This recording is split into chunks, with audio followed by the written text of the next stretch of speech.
நம்ம சேனல்ல ஜுங்கோ ஃபுருட்டா கேஸை பத்தி ஒரு வீடியோ இருக்கு. அந்த வீடியோல நான் சொல்லியிருந்தேன், எப்படி நிறைய பசங்க சேர்ந்து ஒரு பொண்ணை ரொம்ப மோசமா அபியூஸ் அண்ட் அவளை டார்ச்சர் பண்ணாங்க. ஆனா அப்புறம் என் முன்னால ஒரு ஸ்டோரி வந்துச்சு. அந்த ஸ்டோரியில இதே மாதிரி தான் ஒரு சவுத் கொரியால ஒரு பொண்ணை நிறைய பசங்க இதோட ரொம்ப மோசமா அவளை அபியூஸ் பண்ணி அவளை கொண்டிருக்காங்க.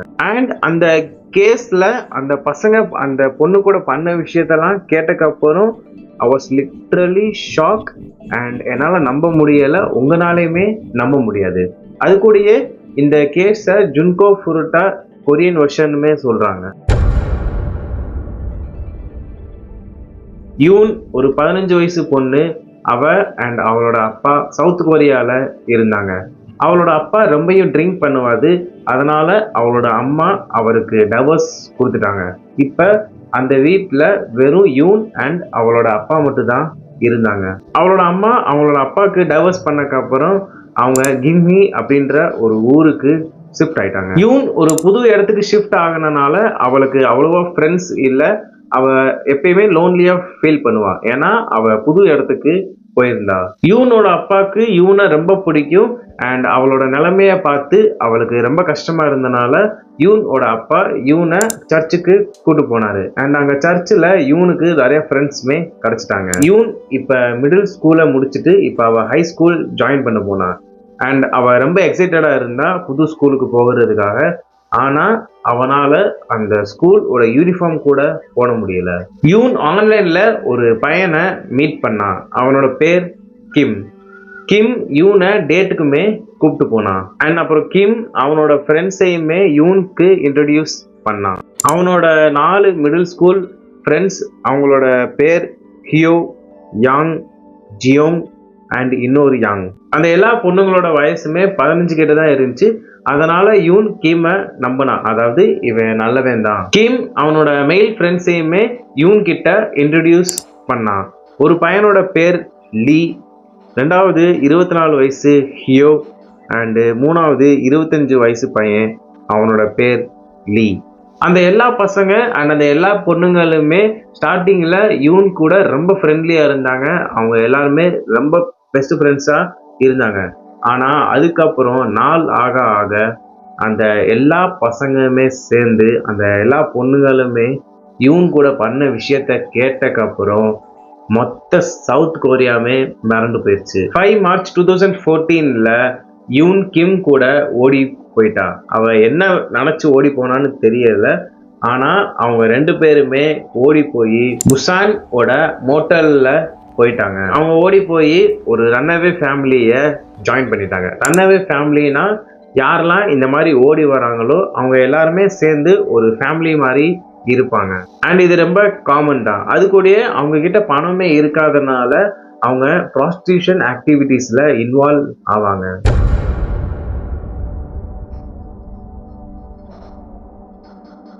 அண்ட் யூன் கூடயுமே அதுதான் நடக்க போச்சு. அவளோட விருப்பமே இல்லாம மோட்டல் போனக்கப்புறம் கிம் அண்ட் அவங்களோட எல்லா ஃப்ரெண்ட்ஸுமே அவங்களோட உண்மையான முகத்தை காமிச்சிட்டாங்க. அண்ட் யூனை ப்ராஸ்டிடியூட் ஆக சொல்லி ஃபோர்ஸ் பண்ணாங்க. அந்த பசங்க ஆன்லைன்ல ஆளுங்களை கூப்பிட்டாங்க யூன் கூட எல்லா கெட்ட ஆக்டிவிட்டீஸ்ல இன்வால்வ் ஆகுறதுக்கு. அந்த பசங்க யூனை மிரட்டி வச்சிருந்தாங்க. அதனால யூன்னால அந்த பசங்க சொல்றத செஞ்சுதான் ஆகணும். இப்ப யூன் ஓடி போய் ரொம்ப நாள் ஆயிடுச்சு. அதனால யூனோட அப்பா அவர் போய் போலீஸ் கிட்ட போய் கம்ப்ளைண்ட் பண்ணாரு. அண்ட் இந்த கம்ப்ளைண்ட் பண்ண விஷயம் அந்த பசங்களுக்கு தெரிஞ்சிடும். அப்புறம் அந்த பசங்க ரொம்ப பயந்து போயிடுவாங்க. அதுக்கப்புறம் யூனை வீட்டுக்கு விட்டுறலாம் அப்படின்ட்டு அந்த பசங்க முடிவெடுத்தாங்க. அந்த பசங்க யூன் கிட்ட சொன்னாங்க, நாங்கள் உன்னை ப்ராஸ்டியூட் ஆகணும் அப்படின்ட்டு நீ எதையுமே வெளியில சொல்லிடாத. அப்புறம் 14 நாளுக்கு அப்புறம் யூன் ஃபைனலி அவளோட வீட்டுக்கு போனா. அண்ட் அவளோட நிலைமை ரொம்ப மோசமா இருந்துச்சு. யூனோட நிலைமைய பார்த்தக்கப்புறம் யூனோட அப்பா யூன் கிட்ட கேட்டாரு, எப்படி உன்னோட நிலைமை இவ்வளோ மோசமாகுச்சு? அண்ட் யூன் அழுக ஆரம்பிச்சிட்டா. அண்ட் எல்லா உண்மையுமே சொல்லிட்டா. அதாவது என்ன நிறைய பசங்க சேர்ந்து என்னை ஒரு ப்ராஸ்டியூட் மாதிரி யூஸ் பண்ணாங்க, என்னை அடித்தாங்க. அண்ட் எனக்கு ஒரு நேரம் மட்டும்தான் சாப்பாடு கொடுத்தாங்க. எல்லா உண்மைகளுமே அவ சொல்லிட்டா. அந்த பசங்க யூனை அனுப்புறப்ப யூன் கிட்ட சொன்னாங்க, நீ இந்த விஷயத்த நீ வெளியில சொன்னேன்னா அப்ப நாங்க உன்னை திரும்பக்கா கிட்னாப் பண்ணிடுவோம். அப்புறம் யூனோட அப்பா இந்த எல்லா விஷயமே யூன் அவகிட்ட சொன்னதுக்கு அப்புறம் யூனோட அப்பா நம்ம போய் போலீஸ் கிட்ட கம்ப்ளைண்ட் பண்ணலான்ட்டு சொன்னாரு. ஆனா யூன் ரொம்ப பயந்து போய் இருந்தா அண்ட் அவளோட அப்பா கிட்ட சொன்னா, அந்த பசங்க ரொம்ப மோசமான ஆளுங்க அண்ட் நம்ம போலீஸ் கிட்ட போய் கம்ப்ளைண்ட் பண்ணோம்னா அந்த பசங்க என்ன பண்ணுவாங்கன்ட்டு நமக்கே தெரியாது. அண்ட் அதனால அவளோட அப்பா அந்த பசங்களை போலீஸ் கிட்ட இன்ஃபார்ம் பண்ணல. அண்ட் இதுதான் அவங்க பண்ண ஒரு பெரிய தப்பு. இந்த எல்லா விஷயமே நடந்ததுக்கு அப்புறம் யூன் அண்ட் அவளோட அப்பா சர்ச்சுக்கு போனாங்க. அண்ட் சர்ச்சில் சின்ன பசங்களுக்கு ஒரு சைடு இருக்கும் அண்ட் பெரியவங்களுக்கு ஒரு சைடு இருக்கும். அதனால யூன் அவளோட அப்பா கிட்ட இருந்து பிரிஞ்சிட்டா அண்ட் அவளோட அப்பா அவளுக்கு ஆப்போசிட் சைடில் நின்று இருந்தாரு. அப்புறம் ஈவினிங் அவளோட அப்பா வெளியில யூனுக்காக வெயிட் பண்ணாரு. ஆனா யூன் அங்க இல்லவே இல்லை. அவளோட அப்பா அங்க இருக்க எல்லா பேர்கிட்டையுமே கேட்டாரு, நீங்க யூன் பாத்தீங்களா அப்படின்ட்டு. ஆனா யூன் அங்க இல்லவே இல்லை. அந்த பசங்க சர்ச்சுக்கு வெளியில யூனை கிட்னாப் பண்ணி போயிட்டாங்க. இந்த விஷயம் தெரிஞ்ச உடனே அவரோட அப்பா உடனே போய் போலீஸ் கிட்ட இன்ஃபார்ம் பண்ணிட்டாரு. போலீஸ் யூனை மொத்தம் 10 நாளைக்கு தேடினாங்க. ஆனா அந்த 10 நாள்ல யூன் கூட நடந்த விஷயத்த உங்களால யோசிச்சு கூட பார்க்க முடியாது. அந்த பசங்க யூனை திரும்ப ப்ராஸ்டியூட் ஆக்குனாங்க. அப்புறம் அந்த பசங்க தினமும் தனித்தனி ஆளுங்களை தனித்தனி ஹோட்டல்ஸுக்கு கூட்டுட்டு வந்தாங்க. அண்ட் அந்த எல்லா பேருமே யூன் கூட இன்வால்வ் ஆனாங்க. யூனை ஒரு நாளைக்கு 4 to 8 கிளைண்ட்ஸ் அபியூஸ் பண்ணாங்க. அண்ட் அந்த எல்லா பசங்களுமே யூனை அடிச்சாங்க. ஒரு நாள் யூன் அங்க இருந்த ஒரு கம்ப்யூட்டர்ல அவளோட ஃபேஸ்புக் ஐடியா லாகின் பண்ண ட்ரை பண்ணா. அந்த பசங்க அவளை பார்த்துட்டாங்க. அண்ட் அப்புறம் அந்த பசங்க அவளை ரொம்ப மோசமா போட்டு அடிச்சாங்க. அதுக்கப்புறம் அவளை ஒரு ரூம்குள்ள போட்டு அடைச்சு வச்சுட்டாங்க. அண்ட் அந்த 4 பொண்ணுங்களை அவளை கவனிக்க சொல்லி அந்த பசங்க ஒப்படைச்சிட்டாங்க. அந்த பசங்க கூடயே அந்த 4 மிடில் ஸ்கூல் பொண்ணுங்களுமே யூனை ரொம்ப மோசமா டார்ச்சர் பண்ணாங்க. அண்ட் நாள் ஆக அந்த டார்ச்சர் ரொம்ப டிஸ்டர்பிங் ஆகுச்சு. ஒரு நாள் யூனை ஃபோர்ஸ் பண்ணாங்க 2 பாட்டில் ஆல்கஹால் குடிக்க சொல்லி. அண்ட் அந்த 2 பாட்டில் ஆல்கஹாலை குடிச்சக்கு அப்புறம் வாமிட் எடுத்தா. அப்புறம் அந்த எல்லா பசங்களுமே சேர்ந்து யூனை அவளோட வாமிட்டவே குடிக்க சொல்லி ஃபோர்ஸ் பண்ணாங்க. அண்ட் அவளை அதை பண்ணவுமே வச்சாங்க. What the fuck. அது கூடயே அந்த 4 பொண்ணுங்க கூட யூனை சண்டை போட சொல்லி சொன்னாங்க. அண்ட் அப்படி ஜெயிச்சிட்டானா அப்ப அவ வீட்டுக்கு போலான்னு அந்த பசங்க சொன்னாங்க. ஆனா அவளை ரொம்ப மோசமா அடிச்சாங்க. யூன் ஒழுங்கா சாப்பிட கூட இல்லை. அவனால எப்படி சண்டை போட முடியும்? அண்ட் இந்த எல்லா விஷயமே அவளை டார்ச்சர் பண்றதுக்காக தான் அவங்க பண்ணியிருக்காங்க. 25 வயசு லீ யூனோட கழுத்தை பிடிச்சான். அண்ட் அவளோட கழுத்தை பின்னால இழுத்து அவளோட கழுத்துலயே அடிச்சான். Can you imagine the pain? ஏன்னா நம்மளோட கழுத்துல ஏதாவது சின்ன கீறல் கூட பட்டா கூட அப்ப நம்மளால மூச்சு வாங்க முடியாது. அண்ட் அவளோட கழுத்துலயே அடிச்சான். அப்புறம் ஒரு ஃபேனை எடுத்தான் அண்ட் அவளோட வயிற்றுலயே அந்த ஃபேனை வச்சு அடிச்சான். அந்த பையன் கூட சேர்ந்து அந்த பொண்ணுங்களுமே யூனை பிசிக்கலி அவளை அபியூஸ் பண்ணாங்க. அவளோட நிலைமை ரொம்ப மோசமாயிருச்சு. அப்புறம் இவ்வளோ அடி வாங்கினதுக்கு அப்புறம் யூன் அந்த பசங்க கிட்ட கொஞ்சோண்டு எனக்கு குடிக்க தண்ணி கொடுங்கன்னு கேட்டா. அந்த பசங்க ஒரு பவுல்ல தண்ணி எடுத்து அதை கொதிக்க வச்சுட்டாங்க. அண்ட் அப்புறம் அந்த கொதிக்க தண்ணிய யூன் மேல ஊத்தி விட்டாங்க. அதனால யூனோட மொத்த ஸ்கின்மே பர்ன் ஆயிடுச்சு. அண்ட் அவளோட தோல் உரிய ஆரம்பிச்சிருச்சு. யூன் அந்த பசங்க கிட்ட ப்ளீஸ் என்னை நீங்க வீட்டுக்கு விட போங்க அப்படின்ட்டு கெஞ்சுவா. ஆனா அந்த பசங்க அவளை இன்னும் மோசமா அடிப்பாங்க. அண்ட் யூனை 100 தடவை சிட்டப்ஸ் எடுக்க சொல்லி ஃபோர்ஸ் பண்ணுவாங்க. யூன் இப்ப கான்சியஸா இல்ல. அண்ட் அந்த நேரத்துல அந்த பசங்க யூனை மல்டிபிளிகேஷன் டேபிள்ஸ் படிக்க சொன்னாங்க. அண்ட் தப்பான ஆன்சர் சொன்னா அப்ப அவளை அடிச்சாங்க அண்ட் அவளை டார்ச்சர் பண்ணாங்க. அப்படி அவளை டார்ச்சர் பண்றப்ப யாராவது டயர்ட் ஆயிட்டாங்கன்னா அப்ப வேற ஆள் அவளை டார்ச்சர் பண்ணாங்க. they were enjoying torturing her and அவங்களுக்கு அவ இவ்வளோ துடிக்கிறத பார்த்து அவங்க எல்லாத்துக்குமே ஒரு ப்ளஷர் ஃபீல் கிடைச்சிச்சு. 19 ஏப்ரல் 2014ல 3 பசங்க அண்ட் ஒரு பொண்ணு சேர்ந்து யூனை ஒரு கார்குள்ள போட்டு அவளை ஒரு கன்ஸ்ட்ரக்ஷன் பில்டிங் சைட்ல கூட்டிட்டு போனாங்க. அண்ட் அங்க போய் அவங்க ஒரு போர்ட் கேம் விளையாண்டாங்க. அண்ட் யார் அந்த போர்ட் கேம்ல தோக்குறாங்களோ அவங்க யூனை டார்ச்சர் பண்ணணும். யூனை திரும்ப கூட்டு போறப்ப அவகிட்ட கேட்டாங்க, அப்படி நீ செத்தேனா அப்போ உன் கூட நீ யாரை கூட்டு போவ? அண்ட் அப்ப யூன் அந்த 25 வயசு லீய சொன்னான். அண்ட் லீக்கு இந்த விஷயம் கேட்ட உடனே அவனுக்கு ரொம்பவும் கோபம் வந்துச்சு.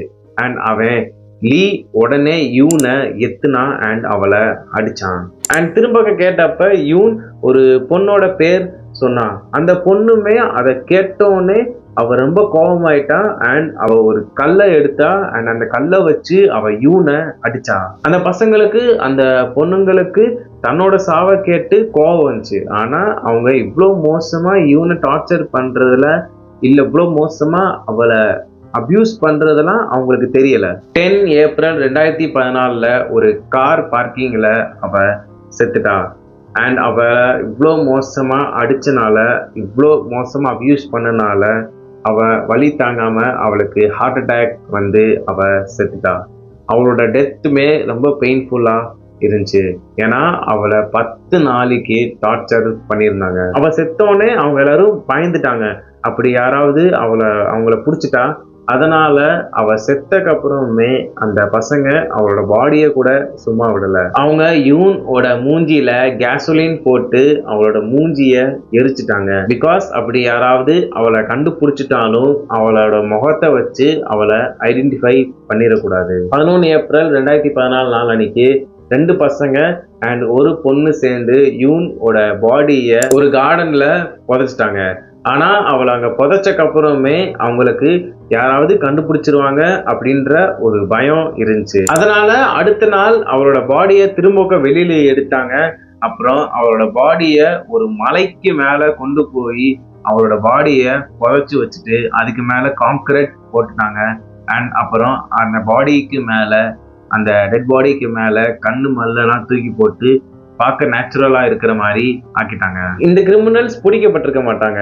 அப்படி யூன் செத்த கொஞ்ச நாளுக்கு அப்புறம் இன்னொரு ஒரு கிரைம் பண்ணிராட்டி 19 ஏப்ரல் 2014ல அந்த பசங்க ஒரு 41 வயசு ஆளை மீட் பண்ணாங்க. அண்ட் அவனை அவங்க மோட்டலுக்கு கூப்பிட்டாங்க. ஆனா இப்ப யூன் இல்லாதனால அந்த குரூப்ல உள்ள ஒரு பொண்ணை அந்த பசங்க அந்த ஆள் கூட பண்ண சொல்லி ஃபோர்ஸ் பண்ணாங்க. மோட்டலுக்கு அந்த ஆள் வந்தோடனே அந்த பசங்க அவனை பிளாக்மெயில் பண்ணாங்க. நீ ஒரு அண்டர் ஏஜ் பொண்ணை ரேப் பண்ணியிருக்க அண்ட் நாங்க உன்னை போலீஸ் கிட்ட மாட்டி விட்டுருவோம், நீ நாங்க கேட்கிற பணம் கொடுக்கலாட்டி. அந்த ஆள் அங்கிருந்து ஓடி போகவே ட்ரை பண்ணான். ஆனா அந்த பசங்க அந்த ஆளை பிடிச்சிட்டாங்க அண்ட் அவனை ரொம்பவும் பயங்கரமா அடிச்சாங்க. அப்புறம் அந்த பசங்க அந்த ஆளை அவங்களோட கார்ல உட்கார வச்சாங்க அண்ட் காருக்குள்ளேயுமே அவனை ரொம்பவும் மோசமா அடிச்சாங்க. அப்புறம் ஒரு பையன் ஒரு பூ தொட்டி எடுத்தான் அண்ட் அந்த தொட்டியவே அந்த ஆளோட தலையில அடிச்சிட்டான். அண்ட் அந்த ஆள் அங்கேயே மயங்கி விழுந்துட்டான். ஆனா அவன் மயங்கி விழுந்ததுக்கு அப்புறமே அவனை ரொம்பவும் மோசமா அடிச்சாங்க. அப்புறம் 3 மணி நேரத்துக்கு அப்புறம் அந்த ஆள் எந்திரிச்சான். அண்ட் அவன் எந்திரிச்சக்கு அப்புறம் அந்த பசங்க அந்த ஆளை சிகரெட் அண்ட் லைட்டரை வச்சு அவனோட மொத்த பாடியை பர்ன் பண்ணாங்க. அண்ட் அவனுமே செத்துட்டான். அந்த ஆளை கொண்டக்கு அப்புறம் அவனோட பாடியை கார்லயே விட்டுட்டு அந்த எல்லா பேருமே ஓடி போயிட்டாங்க. அண்ட் அப்புறம் 3 நாளுக்கு அப்புறம் அந்த எல்லா பசங்களையுமே போலீஸ் பிடிச்சிட்டாங்க. ஆனா போலீஸ் பிடிச்ச குரூப்ல கிம் இல்ல. ஏன்னா கிம் தான் யூனை மாட்டி விட்டான் அண்ட் கிம் கூட தான் யூன் ஓடி வந்தா. அப்புறம் கிம்மை பத்தி போலீஸுக்கு அந்த பசங்களோட கால் ரெக்கார்ட்ஸ் பார்த்ததுக்கு அப்புறம் தெரிய வந்துச்சு. அப்புறம் போலீஸ் கிம்மையுமே பிடிச்சிட்டாங்க. அப்பதான் போலீஸுக்கு தெரிஞ்சிச்சு இந்த குரூப் தான் யூனையுமே கிட்னாப் பண்ணிருக்காங்க அண்ட் யூனை கொண்டிருக்காங்க. இன்வெஸ்டிகேஷன்ல போலீஸ் அந்த பொண்ணுங்க கிட்ட கேட்டாங்க, எங்க நீங்க யூனை வச்சிருக்கீங்க? அண்ட் அப்ப அந்த எல்லா பொண்ணுங்களுமே எங்களுக்கு தெரியாதுன்னு சொல்லிட்டாங்க. ஆனா அந்த குரூப்ல உள்ள ஒரு பொண்ணு அவளோட ஃப்ரெண்டு கிட்ட போய் சொல்லியிருக்கான், நாங்க இந்த மாதிரி ஒரு பொண்ணை டார்ச்சர் பண்ணோம் அண்ட் அவளை இறந்துட்டா அண்ட் அவளை ஒரு இடத்துல புதைச்சு வச்சிருக்கோம் அண்ட் அவளோட ஃப்ரெண்டு போய் போலீஸ் கிட்ட இன்ஃபார்ம் பண்ணிட்டா. அண்ட் இன்வெஸ்டிகேஷன் தெரிய வந்துச்சு அந்த பசங்க எல்லாருமே ஆல்ரெடி கிரிமினல்ஸ் தான். அண்ட் அதில் அந்த குரூப்பில் உள்ள ஒரு பையன் மேலே 20 கேஸ் இருந்துச்சு. அண்ட் தெரியல யூன் தான் அந்த எல்லா பேரோட ஃபர்ஸ்ட் விக்டிமா. யூனோட அப்பா கிட்ட போலீஸ் யூன் கூட என்ன விஷயங்கள்லாம் நடந்துச்சுன்னா சொல்லலை. ஆனால் யூனோட அப்பா கிட்ட போலீஸ் யூன் இப்போ இந்த உலகத்தில் இல்லைன்னு சொன்னாங்க. அண்ட் யூனோட அப்பா அவளோட புதைச்சி வச்ச இடத்த பார்த்ததுக்கப்புறம் அந்த பசங்களை சும்மா விடக்கூடாதுன்னு சொன்னார். 11 நவம்பர் 2014 யாங்க 6 to 9 வருஷம் ஜெயில் போட்டாங்க. ஹியோ அண்ட் ஜியாங்க 6 to 8 வருஷம் ஜெயிலில் போட்டாங்க. அண்ட் அந்த பொண்ணுங்க எல்லாருமே எங்களை இந்த பசங்க இதெல்லாம் பண்ண சொல்லி ஃபோர்ஸ் பண்ணாங்கன்னு சொன்னாங்க. ஆனால் போலீஸ் அதை ஒத்துக்கல. கிம் யார் கூட யூன் ஓடி போனாலோ அவனுக்கு 5 வருஷம் ஜெயில் போட்டாங்க. இந்த தண்டனைலாம் ஆல்ரெடி ரொம்ப கம்மி தான். ஆனால் அதுக்கப்புறமே கிம் அண்ட் அந்த பொண்ணுங்க அப்பீல் பண்ணாங்க. அண்ட் அவங்களோட தண்டனத்தை இன்னும் குறைச்சிட்டாங்க. 13 February 2015 லீ அண்ட் ஹியோ யாரு யூனை ரொம்ப மோசமா டார்ச்சர் பண்ணாங்களோ அவங்கள லைஃப் இன் பிரிசன் சென்டென்ஸ் கொடுத்துட்டாங்க. அண்ட் லீயை 35 வருஷம் ஜெயிலில் போட்டாங்க. ஐ ஹோப் உங்களுக்கு இந்த வீடியோ வந்து பிடிச்சிருக்குன்னு நினைக்கிறேன். அப்படி பிடிச்சிருந்த வீடியோ கண்டிப்பாக லைக் பண்ணிடுங்க. அண்ட் நம்ம சேனல் வந்து புதுசாக இருந்ததுன்னா சப்ஸ்கிரைப் பண்ணி பெல் ஐக்கனை ப்ரெஸ் பண்ணி வச்சுக்கோங்க. அடுத்த வீடியோ பார்க்கலாம். டில் தென் குட் பை.